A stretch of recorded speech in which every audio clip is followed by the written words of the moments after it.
Time for another two-round mock draft then using the Pro Football Network Mock Draft Simulator. This is not going to be like the mock drafts that you see on the internet. It is going to be different. The reasons why I'm making a lot of these picks and deciding certain things for certain teams, most of it is explained on SeahawksDraftBlog.com. Go and check out the blog if you need a little bit more detail behind some of the decisions I'm going to make in this two-round mock draft. Right, let's get straight into it. Joe Burrow is going to be the number one overall pick, and he's going to be the number one overall pick to Cincinnati. I think that Miami will make an offer at some point between now and the first round beginning to try and get up to number one. The Bengals are going to say no, and if you throw 3 or 4 first round picks at Cincinnati for Joe Burrow, they're going to turn around and go, why the hell would we trade this guy if you are willing to give up that much for him anyway? So they're going to take him. They're going to hope they've drafted a guy who can lead them back towards Super Bowl contention, which, people forget this about the Bengals. A few years ago, they were right up there competing at the top end of the AFC, so Joe Burrow could get them back there pretty quickly. He is a really quality player. Right, number 2, Chase Young. Again, it's pretty obvious these are going to be the first 2 picks.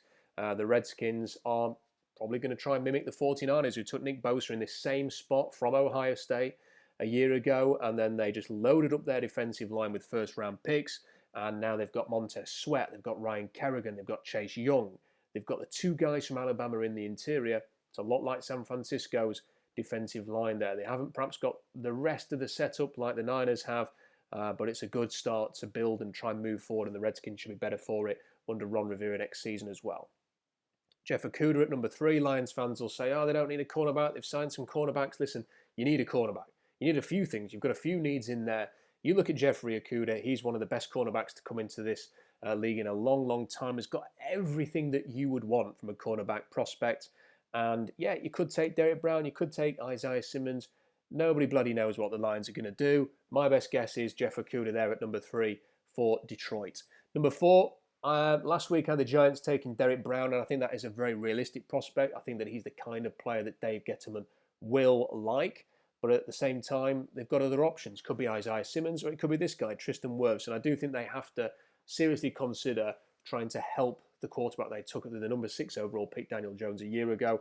That is the only way he's going to succeed. That means improving the offensive line and getting him more weapons. So Tristan Wirfs, who is highly explosive, the most explosive offensive lineman to come into the league in a long time. We know that the league is focusing on explosive traits with offensive linemen. That is the focal point for all teams at the minute, it seems, especially high in the first round. So Tristan Wirfs goes early because of that. Number 4 to the New York Giants, and he can play right tackle or guard for them. Right, number 5, this is when the cult of Tua get in touch with me on YouTube and on the blog and on Twitter and tell me why I'm wrong.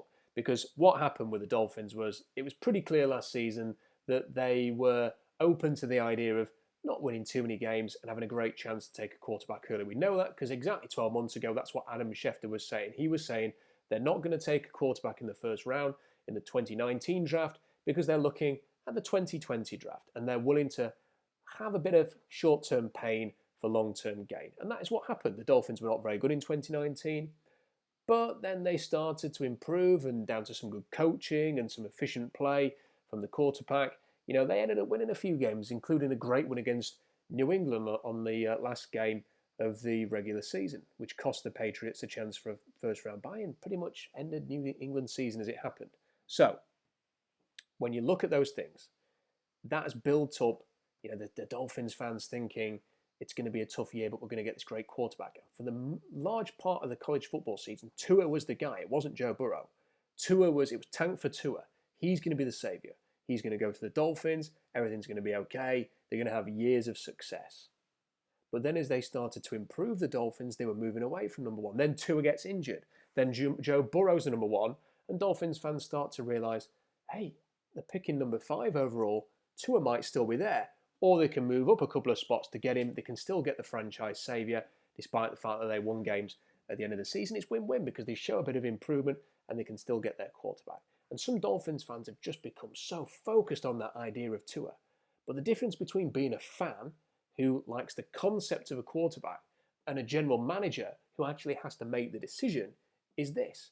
That general manager is going to have to go to the owner, knock on his door, walk into his office and say, Mr. Owner of an NFL football team, I can't test this guy's health, but we know he's got a serious hip injury and we know he's had other injuries in his career. We don't know how he's going to play after this latest injury because it's a very serious one. And we don't know when he's going to be in a position to be able to start for us. Could be this year, could be next year, could be 2 years. Who knows when he's going to be back? And we also don't know when he comes back if he's going to be able to stay healthy, because he hasn't been able to stay healthy in his career so far. But despite all of those things, I want you to guarantee him $30 million. And that's a really difficult conversation to have between GM and owner. And there's every chance the owner just says no. Or there's every chance the GM goes, I don't want to do that. I don't want to lose my job because I've invested $30 million in a quarterback who's never going to play for us or can't play to the level that we knew he's capable of at Alabama. And that's why this isn't the foregone conclusion that the cult of Tua would have you believe. That's why they're having to think about other quarterbacks. It's not just that, of course. If you draft a guy, you could even take a punt and draft him. He may never be able to play at a decent level for you.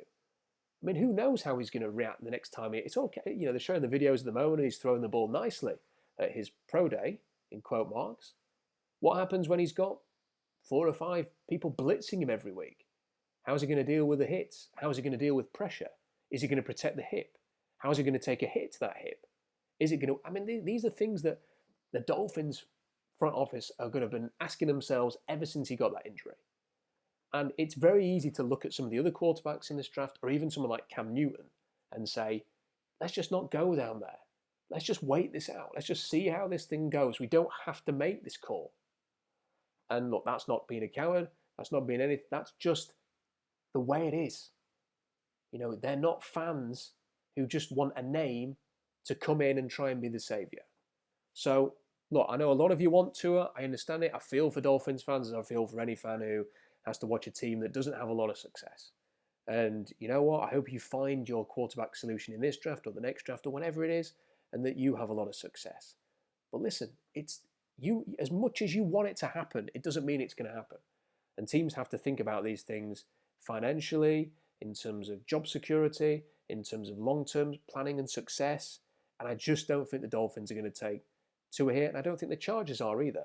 I think they're going to focus on offensive linemen. So Andrew Thomas for me has been a top 5 pick for a long, long time, in my opinion. I think he and Tristan Wirfs are the 2 best defensive linemen in the draft.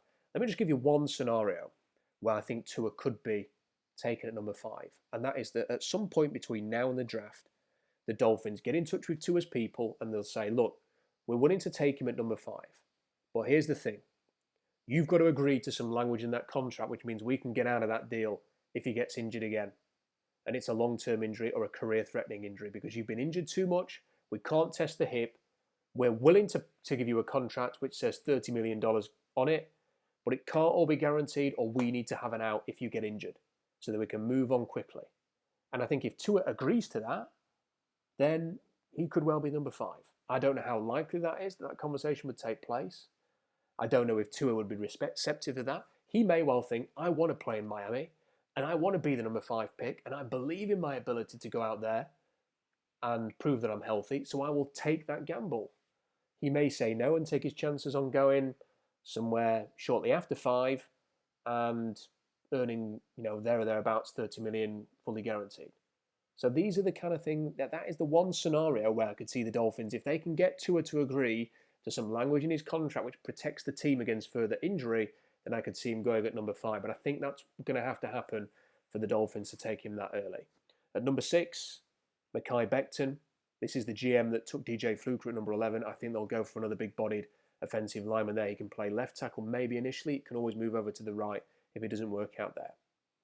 Isaiah Simmons at number 7 to the Panthers would be a great pick for the new regime there. Very, very talented player. Could he fall to number 7? Look, it's very easy that he could go earlier than this. Could go 3, could go 4, could go 5. But Julio Jones lasted to number 6.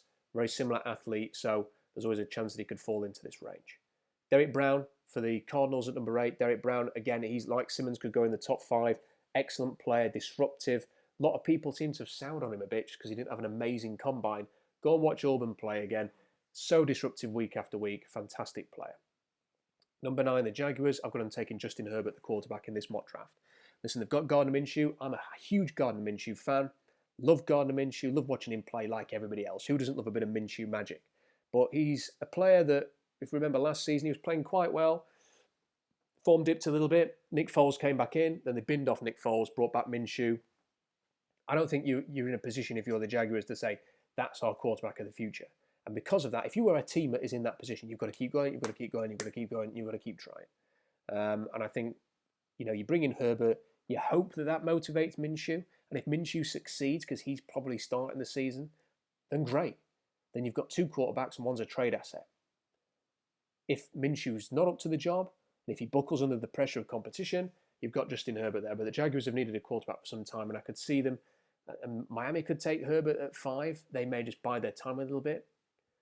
There are options here for Herbert, but the talk at the moment seems to be that he is going to go in the top 10, and I've got him going to Jacksonville at number 9. And that has been a shift, because a few weeks ago, Herbert was being talked about he was falling. He could go late first, could go in the second, could be Drew Lock again.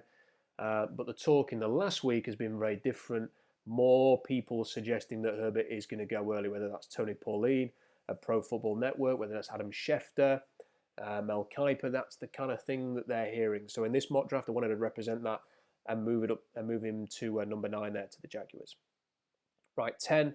Last week I had the Browns trading down. I'm going to do it again because I just don't see the options there for Cleveland. Some guys' offensive tackles have come off the board, so it makes sense to move down a few spots. So Denver offers up their 3rd round pick. They need a receiver. They've got Tampa Bay, San Francisco, Oakland and the Jets. Oakland, Las Vegas and the Jets ahead of them, who all could go receiver. They jump the queue to get the guy that they want, which is Henry Ruggs. Perfect fit for Drew Lock with his big arm. Nice compliment to Cortland Sutton there. That means Jerry Jeudy will go to number 12 to the Raiders at number 11, jumping the gun. At number 11, Jedrick Wills to the Jets. They've got George Fant. They've got Connor McGovern, who are both very explosive, very athletic offensive linemen. That is Jedrick Wills as well. You slot him in between them, and then that offensive line it's a plan. Whether it works or not, whether Fant's good enough to play left tackle, whether Connor McGovern was worth the money, whether Wills is going to come in. I see him as a guard personally. I mean, they could try him at right tackle. I think he's better suited to guard. I think he and Wirfs are both better suited to guard, but they could play tackle. We'll see what the Jets decide to do with him. Number 12, as already mentioned, Jerry Jeudy. I think Mike Mayock will like his consistency and his crispness of his roots. And, Mayock was saying at the Combine they need playmakers, they need something at receiver, so that's their priority. CeeDee Lamb at 13. I think the Niners traded DeForest Buckner knowing that with this number 13 pick they would get a good receiver. Don't need to sign Emmanuel Sanders back, and they can get somebody who can be a really dynamic threat in that offense. And I think that is something that they probably need as well to go with George Kittle. So CeeDee Lamb there fits in nicely with the Shanahan scheme. Now, Buccaneers had them trading down last week all the way down to 23, doing a deal with the Patriots because there is a connection there between the Patriots and the Buccaneers front officers. I am going to have the Buccaneers trading down again here, but to a different team. So I'm going to have the Buccaneers moving down a few spots with the Oakland Raiders. Now, the reason I'm doing this, and as you can see, it's not the easiest. This doesn't automatically agree to any trade you throw forward. So let's put a package in. I mean, it doesn't really matter as long as the first 2 rounds are not affected. See, I don't think it would take this much personally. I'm going to disagree with the simulator here to move up 5 spots. We've just done one team moving up 5 spots and it cost a 3rd round pick.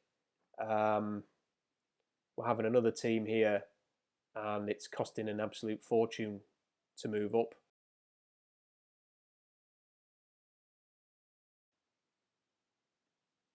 So it was an expensive trade, but look, it doesn't matter. I don't think it cost that much. It didn't impact the 2nd round. That's the main thing in terms of this actual mock draft here. So, Raiders fans, don't shout at me and, don't read anything into the actual trade compensation. Let's just focus on the deal. Look, let's get them moving up a few spots and I'm going to have them taking Tua Tagovailoa. And the reason is simply this.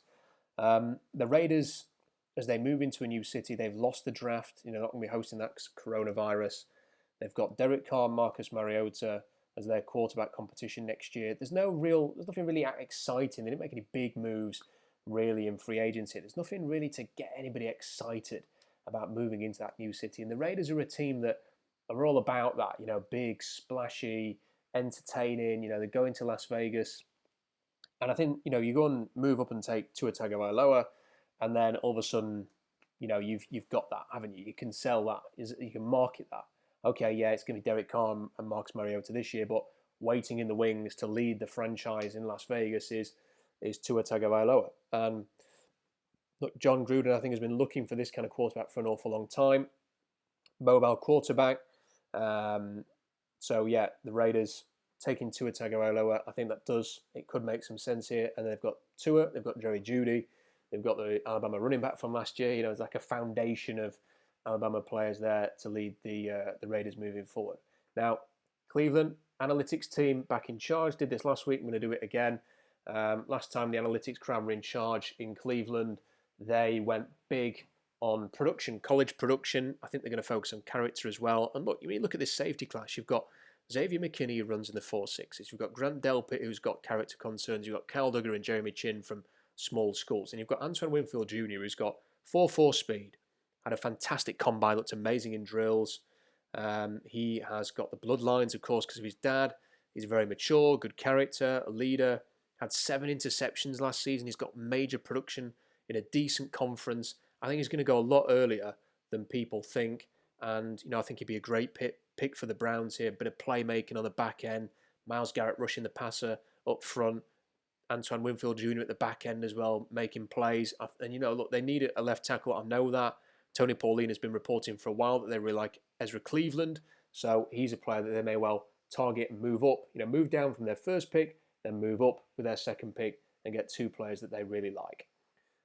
Falcons then, CJ Henderson at number 16. Great value pick for them. They need a cornerback. Javon Kinlaw at 17. Albert Breer was reporting about 10 days ago that there's a few injury concerns with Javon Kinlaw, and he could fall a little bit. I don't think too much. 17 feels about right for him. 18 here. Now, a couple of quarterbacks have come off the board since their last pick. They're going to have to shift direction a little bit. I don't think they're going to take Jordan Love. Tony Pauline was reporting this week that there's just a bit of talk that Love might not go in the first round after all. So I'm going to represent that in this mock draft. I'm going to have them taking Jonathan Taylor, who I think is going to go a lot earlier than people think. Ideal size, yards after contact, which is in the thousands of yards in his Wisconsin career. Home run hitter, 4.3 speed, great character, star in the making in the right system. The Dolphins from the Patriots kind of school of things. Patriots were never shy of taking running backs in round 1. I can see the Dolphins doing that and believing in Taylor to lead them to an improved season next year. If that's going to have to be Ryan Fitzpatrick or somebody else, Cam Newton or whoever, then fair enough, he can help them try and win some football games next year. 19 Buccaneers, they've got to build around Tom Brady. That means skill positions and offensive line. Austin Jackson is good value here at number 19. Bit raw, plays better football, I think, down the line, but get him in now, develop him, let him go through some growing pains early on, and he could be a really good player down the line. It's just got, he's very young. I think if he can grow, he's got that sort of mature personality about him, very explosive, very athletic, and he could be a star a few years down the line. So number 20, Jacksonville. We had them taking a quarterback early. Really missed Telvin Smith at linebacker. Kenneth Murray comes in there, very explosive, very quick to fill that void. Very, very good character as well. Eagles at 21, pretty simple. Receiver, Justin Jefferson, quick, good character, consistent, competes for the ball. Really good value there. 22, Vikings, this is the pick they got for Stephon Diggs from Buffalo. They take Jalen Reagor, who's very explosive, great in the red zone, very quick downfield too. Patriots at 23 now. I had them moving up last week. I'm going to have them moving down this week.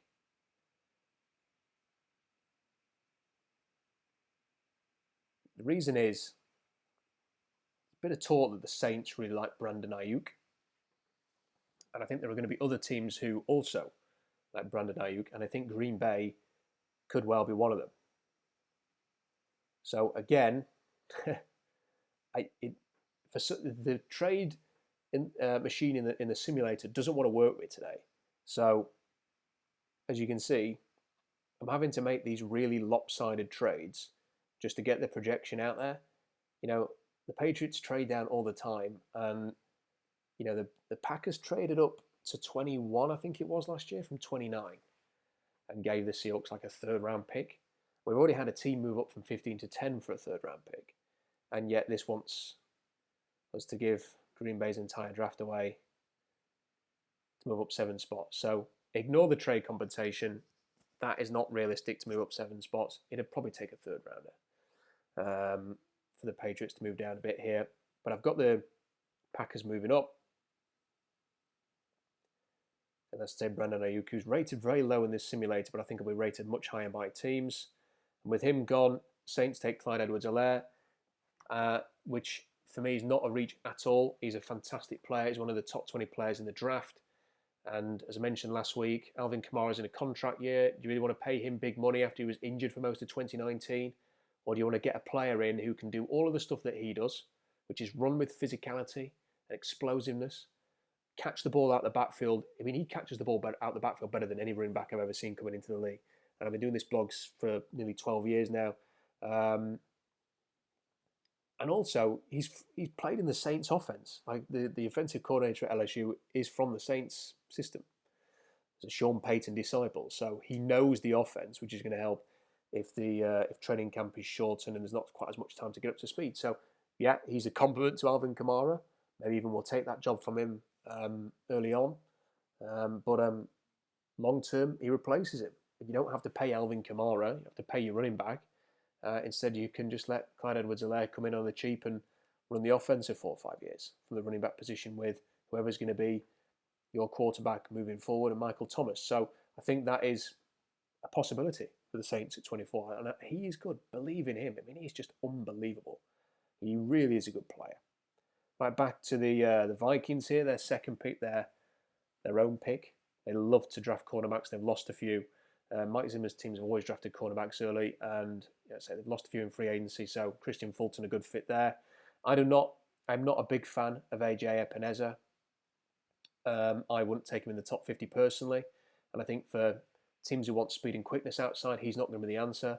For teams that like size and guys who can play a little bit inside out, then he's going to be a better fit. And I think the Dolphins will look at that, and he's better for their scheme than he is, say, for Seattle's scheme. So I could see the Dolphins going that route as well. Yep, they've not taken a quarterback, but they've got 3 players there that I think they'll believe in. And look, the Dolphins have got to get better. It's not just about the quarterback. They've got to get better across the board as well. They've got to add talent in these next 2 drafts when they've got a lot of picks. So, as I say, they don't take a quarterback early this year. They've still got a load of picks next year where they could move up, or maybe they'll be early enough to get one they like anyway. So a lot of options there.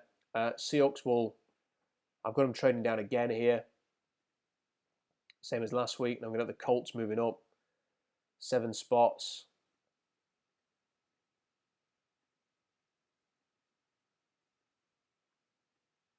Again, it is not letting me do it.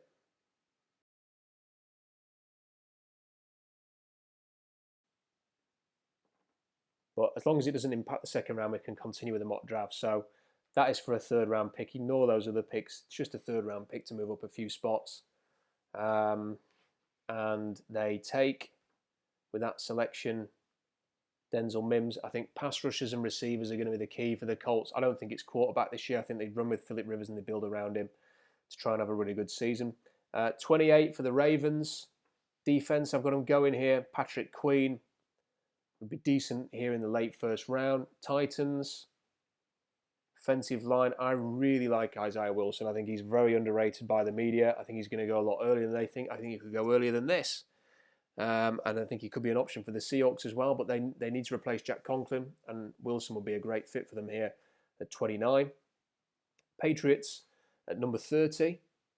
And, they could go in a few different ways. They could go pass rush. Could go quarterback, of course. Jordan Love's still there.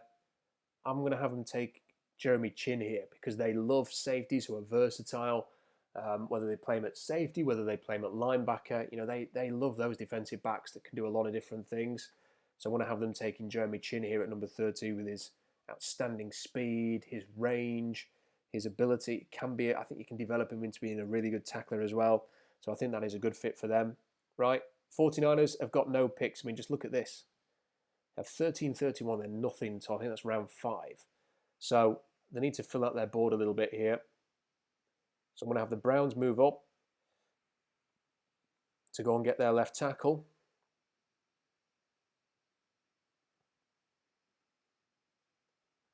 So let me do a trade. So there we go.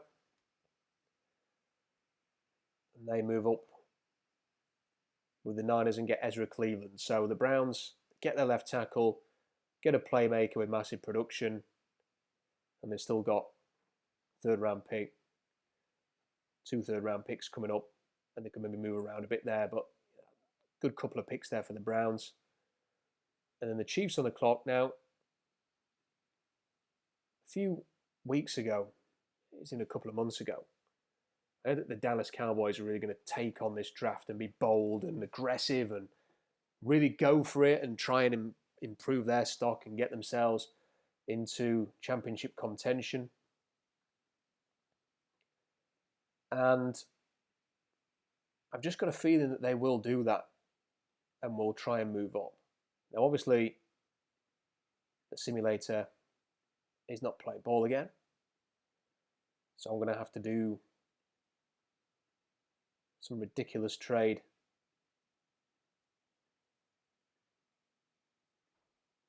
to move up. See, I wish it wouldn't do this because, you do want to be able to make some trades. And it just feels like it's really, really difficult with whatever tweak they've made this week, and them tweaking it all the time to do the kind of trades that you want to do. So I've got the Chiefs dropping all the way down to 51, so it's a 20-pick drop. So what would be realistic for that? It could even be a first-round pick next year, or a second-round pick next year, and a third this year, with some change as well. It's definitely going to be expensive for the Cowboys to move up, but as I said, I think they're going to go for it. I think they're going to be very bold and attack this draft. And they've lost their center to retirement, Travis Frederick. Cesar Ruiz is well worth picking this range. You've addressed your defense, you've addressed center position. Obviously, the trade that we've done has left them with no picks. That wouldn't, we had to do what we had to do to move the team up because the trade algorithm is not very good at the moment. But, I think they can move up 20 spots there, be aggressive, go and get Cesar Ruiz. On to round 2 then, and Bengals first up at number 33. And there's a few options that they could, go with here. They could go offensive line. I know a lot of Bengals fans want them to keep building up their offensive line and support the offense, but I want to have Willie Gay go here. Just because partly it's not so much, the Bengals could take him, but really I just want to represent that Willie Gay, I think he's clearly one of the best athletes. I think he's one of the best playmaking linebackers in this class as well. One of the best playmakers at any position, in fact. And I think he is going to go a lot earlier than people think. So, yeah, it could have been Josh Jones, but, I'm going to put Willie Gay there just to sort of show the kind of spot that the kind of range where he maybe will go. So the Seahawks moved down to 34. I think even if they sign Jadeveon Clowney or if they sign Everson Griffin before the draft, they're going to have to. They're going to have to get another pass rusher in here. Josh Uche comes in. What I see them doing there is, he's going to kind of play that Bruce Irvin role, which is Sam reducing down to Leo. Of course, they've got Bruce Irvin back on the roster this year who can do that job. So I think his main role as a rookie will be obvious passing downs, get out there and get after the quarterback. He bends and straightens in the edge very, very well. His pass rush win percentage is 0.02%, something like that. 0.2%, whatever it is. Weaker than Chase Young's, who's the number 2 overall pick in this class, and many people think the best player in the draft. His pressure percentage is second only to Chase Young as well. The Seahawks have got no chance of getting Chase Young. They have got a chance of getting Josh Uche, and I think he could go a bit earlier than people think, just purely because of those numbers, because of the length, because of the way he played at the Senior Bowl. And I could see the Seahawks taking him at number 34. And pass rush is going to be a priority for the Seahawks because they've just not done enough this offseason to get that addressed so far. Detroit at number 35. I've also got them taking a very similar player, Zach Bourne. I went back and watched the Senior Bowl 1v1s for the North team yesterday, and Bourne was really, really good. I think I had some stats somewhere like 60 odd, 70% of his 1v1s he won. He had one of the best win percentages in the 1v1s, according to PFF, and it really showed when you watch back. He was fantastic, and I think at 35 they didn't get Cal Van Noy in free agency, but this would be a really good consolation prize for Detroit. The Giants took a tackle in the first round, a receiver for Daniel Jones in T. Higgins at 36. Don't see him going in the first round after the way he performed at his pro day. Chargers at 37. I'm not going to have them taking the quarterback. I'm going to have them taking DeAndre Swift and believing in him to come in and share carries. And this kind of range, why not? Replace Melvin Gordon and have two running backs that you really believe in, and then go and get your quarterback a little bit later on. And yep, Jordan Love is still on the board, but I made a point that this is something I want to emphasize in this mock because people like Tony Pauline have said they've heard a couple of things that he might just last a little bit longer than people think. On to the Panthers. They traded for Russell Okung, but they need to keep building up their offensive line. Josh Jones could play guard, he could play right tackle for them, and he could eventually move over and replace Russell Okung on the left-hand side. So I've got Josh Jones going here, number 38 to Carolina. Not as explosive as some of the other offensive linemen in this class, but it's got the right demeanour, it's got the size, good player, could easily go in the first round. 39, Miami. This is where I've got Jordan Love coming off the board. I think that this is the kind of area where if you take a quarterback, there's no real pressure on that guy to have to be the solution. It's in about the range where you bring him in, you try and develop him, you see if he can be the guy, and if not, he's the 39 pick, you move on and you draft somebody else. I mean, if the Cardinals can draft Josh Rosen at 10 or 11 or whatever it was when they drafted him, and then move on a year later, the Dolphins can move on from Jordan Love. And we've seen teams do it very, very easily with second-round quarterbacks. It'll be very unsatisfying to a number of Dolphins fans to go this route. But it's also worth remembering that the Seahawks drafted a quarterback in round 3. And he came in and has been a franchise quarterback. Sometimes it's those guys that you get a little bit later on. Look at Dak Prescott, for example. You get them a little bit later on, and they end up being really good for you and being the solution. So it doesn't have to be Tua or Herbert or even Love in the first round. And they may just think, because of the Tua injury situation, we'll play it by ear. We'll see what's there at 18. If Tua and Herbert are not there at 18, we'll add to our roster and we'll play this one. They've got some options. Like I said, they've got Fitzpatrick coming back. They've got Cam Newton. In this situation, there's Jordan Love. Could draft Jalen Hurts a little bit later on. I think a lot of teams are going to be high on him. A lot of Dolphins fans are not going to be happy with the way that I've done this mock draft. But if I just keep putting Tua at number 5 like all the national media mock drafts do, where's the interest in that? We don't get to talk about anything else. And I guess, as I said, there's a certain number of Dolphins fans. Anything but Tua is not allowed. But it's just wrong to just focus on that all the time. It's worth having a discussion about the other options that might happen in this draft. Number 40, this is where I've got Caleb Chason coming off the board, possibly the most overrated player that has been coming into the league in a long time. And that's nothing against him. I've watched his interviews. He's such an amazing talker. He's just got that charisma, that natural charisma, amazing personality. You can see why he had the number 18 jersey at LSU, but it can't rush the passer. I'm sorry. Like, you see little flashes every now and again, and you think, yeah, okay, that's good, but it's nowhere near consistent. Like, I watched the Georgia game again this week. He had one really good win against Andrew Thomas, but Thomas had he had his side covered. He kind of just rode him out. He was beaten slightly, but he just recovered Thomas. You'd say it was probably just a win for Chason, but he didn't sack the quarterback. He didn't hit the quarterback. And for the rest of the game, Thomas just shut him down.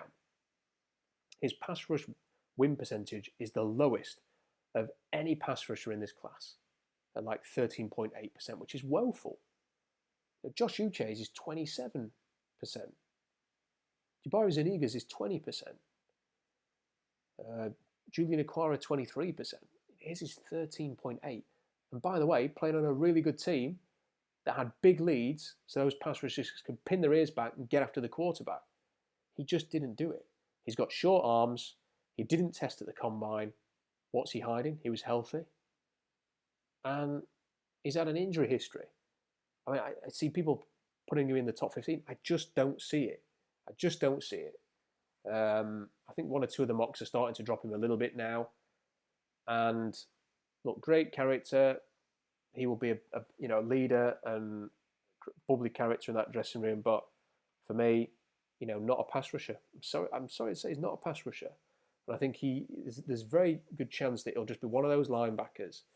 Barkevius Mingo was one, and Leonard Floyd is one who comes in and, yeah, you know what? People talk them up as pass rushers, but they're not. And they end up being converted to linebackers. And then they're kind of okay in those roles, but nothing special. And after 4 or 5 years, they're on a different team. They bounce around a little bit, and that's it. And I could see that is how I would project Caleb Unchasen. I certainly don't think he's like Von Miller or anything like that. For me, he's a player who, in a few years' time, he's a Barkevius Mingo, he's a Leonard Floyd. So I've got him there at number 40 to the Texans. 41, 49ers replace DeForest Buckner with Raekwon Davis, who just handles his business as an anchor up the middle. Yes, he could do more as a pass rusher, but we know the potential is there. It just needs a good team to get it out of him. And playing with Nick Bosa and Dee Ford and Eric Armstead and Solomon Thomas, that's a pretty good way to try and help Raekwon Davis discover his pass rushing ability, because other guys are going to get so much attention. 42, Jabari Zuniga here to the Jaguars, which is a lot higher than he's ranked in the simulator, but as I wrote in an article not so long ago, look at his traits, look at his quickness, ran a 1.61 10-yard split, has got pretty much everything physically, 20% pass rush win percentage, can play inside out. Yeah, he's a bit inconsistent and sometimes he gets washed out too easily, and we saw that at the Senior Bowl as well. But there's a lot to work with there in a class of pass rushers where there just aren't many twitchy guys. Right, 43, Chicago.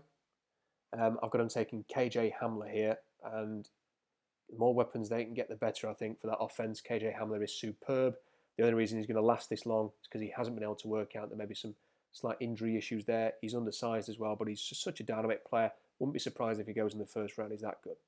Indianapolis at 44. I've got them taking pass rusher, so pass rushers and receivers. Denzel Mims, Julian Okwara. Obviously, we had to give them a ridiculous trade to move up because the trade system in the simulator isn't playing ball with this mock draft. 45, Tampa Bay. They took a tackle in the first round. We'll give them a receiver in the second round, Michael Pittman Jr. at number 45.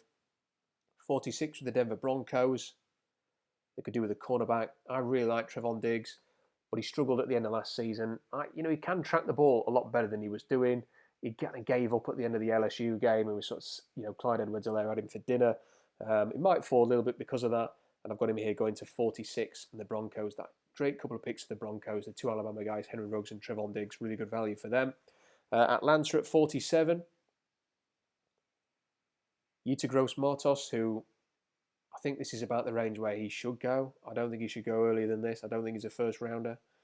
You always want to see more from him on tape. He's got some traits, got some explosive ability, got the length, but you kind of always left wanting a bit more.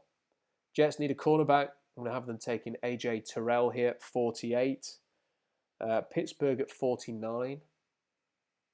Their media was talking about Jonathan Taylor if he was there. He is not going to last to number 49, I'm afraid. J.K. Dobbins does, though, and he is a pick for Pittsburgh who need a running back. Chicago again at 50, lost Kyle Long. Damian Lewis is not rated very highly by the simulator, but I love him and think he's fantastic and in a great Senior Bowl. And I think number 50 is about where he could go in this draft. Kansas City, having traded down as far as they did, all the way from 32 to 51, stacking up the picks. Got them taking Jalen Johnson here, the cornerback. They could do with another corner. 52 for the Rams. Rams getting bailed out a little bit. I know they've took that huge dead cap hit to trade Brandon Cooks. How on earth have they got away with that, by the way? I mean, that's just, how have they got a second rounder for him? Bill O'Brien, what is he doing? Anyway, I've got the Rams here taking Grant Delpit, who, for me is a top 15 talent, but there's no smoke without fire, and people have been down on him for a long time. And I think it was Lance Zierlein or somebody saying this week that he's heard teams having him round 4, which is just unbelievable. It's not because of a lack of talent. His tackling's poor, but everything else is great. And if he lasts to this long, then it's got to be a character thing. 53, Xavier McKinney. I know a lot of people think he's a first-round pick. Not for me. 4.6 runner. Alabama blitzed all the time because they could afford to with McKinney. That's where he did most of his work. Doesn't have range. He's not a free safety. He's going to be playing around the box, really. Tackling not great. Watch the spin move by Edwards-Helaire on him in the LSU game. So I think he'll last a bit longer than people are projecting. 54, Marlon Davis in here. I just think he's kind of Bills kind of player, whether he plays 3 technique or plays as a defensive end and reduces down inside. Baltimore at 55. Terrell Lewis has just a feel of a Ravens type player with Matt Judon out of contract at the end of the year because he's on the franchise tag and they could even trade him in the next couple of weeks. Terrell Lewis could come in and be a replacement there at number 55. Miami at 56. Ross Blacklock. Let's come in and add as another option inside as a pass rusher. It's the kind of scheme where I think he could have some success. He kind of needs to be in a system where he can move around and make plays. 57, Rams on the clock again. I've got them taking 2 guys who, if you were doing this a year ago, you'd be saying, well, they're going to go in the top 10. Grant Delpit and Laviska Shenault at the end of round 2 for the Rams, filling a couple of needs there. And look, Delpit could even play corner for the Rams. He's like a safety who could play corner as well. I mean, he's got the athleticism for anything. Minnesota at 58. I mentioned they'd lost a lot of cornerbacks, and Mike Zimmer's teams love to draft cornerbacks. Going to take another one here at 58. Not going to try and pronounce the name, but Noah from Auburn has gone to Minnesota at 58. 59. Robert Hunt to the Seahawks. I've just got a feeling that he's going to be a player that they have to have. Love his character, love his personality. When I interviewed him, he can play tackle, right tackle. He can play inside at guard. I think he'd be an amazing guard, and I think he'd be a good right tackle as well. I think they need some competition for Brandon Shell and some depth there, if nothing else. And, you just watch him and Kevin Dotson together, and they have a run-blocking force. And Louisiana Lafayette were one of the best running teams in college football last year, right up there with the Alabamas and the LSUs and stuff like that. It's not a gimmicky run offense either. It's straight up, smash mouth, take it to you kind of offense. And I can see Robert Hunt being really high on Seattle's radar. Number 60. So the Ravens are here, but I've got them trading down. One last trade, and we'll see if the system is playing ball again here. So, and it isn't. It's amazing.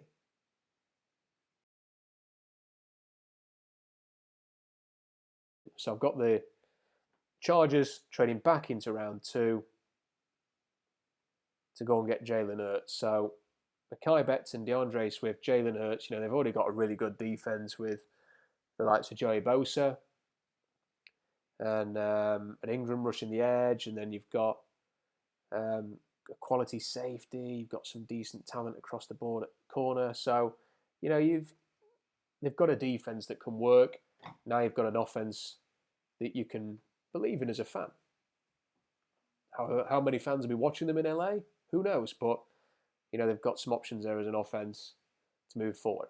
Number 61, again, another player I'm higher on, and I think the league will be generally than maybe the media is. I think Hunter Bryant at 61 here be a great fit into that Tennessee Titans offense.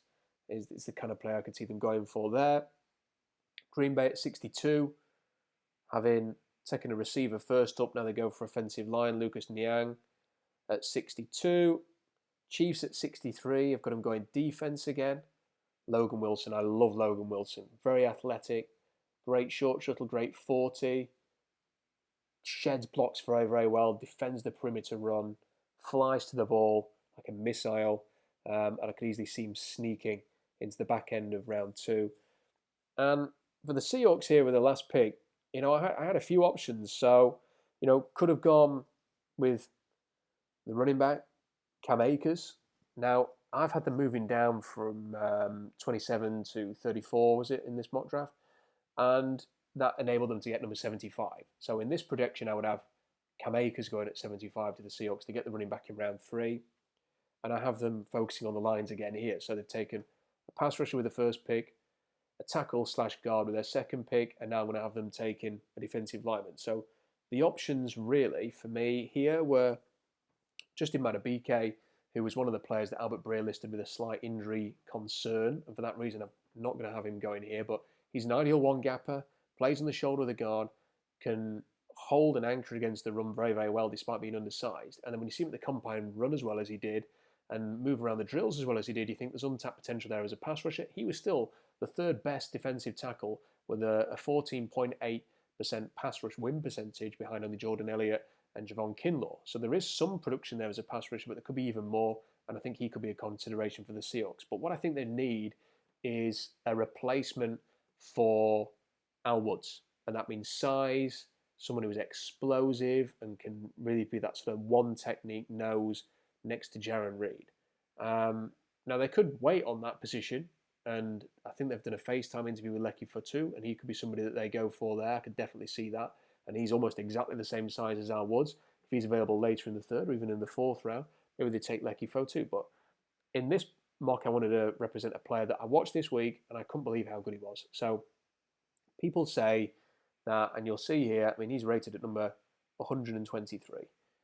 Devon Hamilton is considered a nose tackle because he's 6'4", 320 pounds with 33-inch arms. And he can do that, and he can anchor the run and be very powerful and stout and stuff like that. But when you actually watch the tape, he can shoot gaps as well. He is a better pass rusher than people give him credit for. And, you know, in this situation here, yeah, you could take Lecky Fotu, who's really hot and cold on tape, and didn't do a lot of the drills at the combine and wasn't fit and healthy for the Senior Bowl. But you could take Devon Hamilton, who had a great Senior Bowl week. Again, I watched it this week, specifically to watch the North team. And he stood out the way that he wins with heavy hands, but can show a bit of quickness and a bit of speed to get off a block. And then when I went back and watched the tape and saw that in games as well, I think the Seahawks could take him here.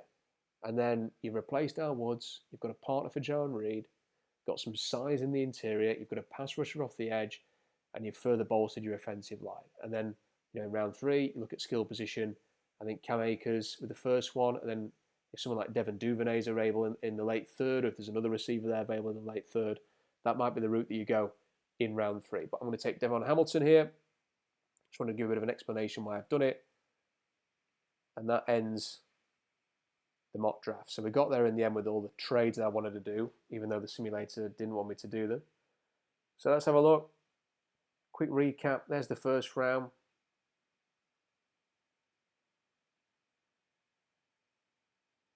And really, what I like to do with these mock drafts is just to look through scenarios. It's not just to, you know, do the same things in the national media or do the same mock draft or do the things that, you know, will get the most approval on YouTube or on Seahawks Draft Blog. It's to just look at different possibilities and have talking points and debate why certain things might happen. And if you disagree, there's nothing wrong with disagreeing, but explain why. You know, don't just send abuse or say that this isn't going to happen because you know it's not going to happen. I mean, that, you know, none of us know what's going to happen, especially in round 2. Generally, you can kind of get a good idea a few days before the draft how the top 5 or 6 picks are going to go. After that, it's a total mystery as to what is actually going to happen in these things. So it's good to have a conversation about it. Check out the Pro Football Network mock draft simulator if you get a chance. Let me know what you think about this mock draft. Also, get onto Seahawks Draft Blog. Even if you're not a Seahawks fan, lots of information on there, an amazing community, lots of comments, lots of activity, especially leading into the draft. And over the last few days, we've been doing some great interviews. So we've done one with Michael Lombardi. We did one with Jim Nagy, Lance Zierlin. We did one with Mike Renner that's coming up from PFF. That's going to be on there in a couple of days' time. We've spoken to players as well. Robert Hunt at Louisiana Lafayette, Damian Lewis at LSU, Cesar Ruiz at Michigan I've got interviews with. We're going to speak to Tony Pauline next week. So lots of interviews on the YouTube channel, but you can also find them on Seahawks Draft Blog. If you want to go straight to the YouTube channel, just search for my name, Rob Staton, and you'll find all of those videos on there. SeahawksDraftBlog.com if you want to check out the blog, and I'll see you soon.